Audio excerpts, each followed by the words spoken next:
Here is how to remove accountant from QuickBooks.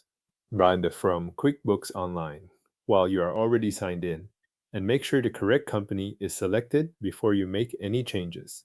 If you manage more than one company, take a moment to confirm you are in the right file, since the accountant access you remove will apply only to the company that is currently open.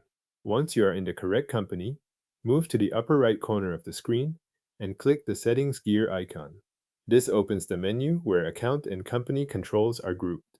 From that menu, select Manage Users to open the page where user access and related permissions are handled. On the Manage Users page, look for the Accounting Firm section, or tab.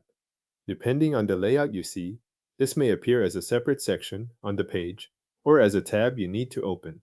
Go into that area to view the accountants or accounting firms that currently have access to your QuickBooks company.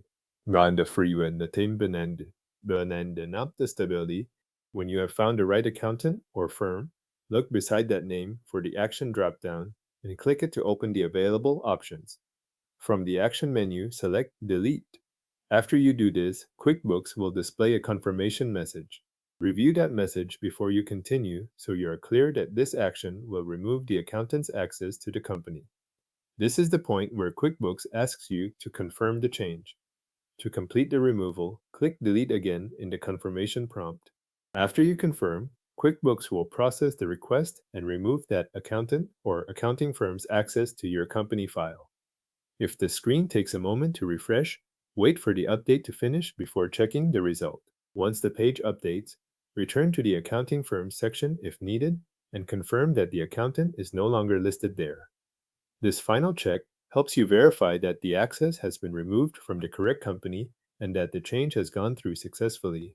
If the accountant still appears, review the company selection again and make sure you removed the intended listing from the accounting firm's area rather than another user section. In most cases, once the page refreshes, the removed accountant will no longer appear in that list. Thanks for watching. The accountant's access to your QuickBooks company has now been removed.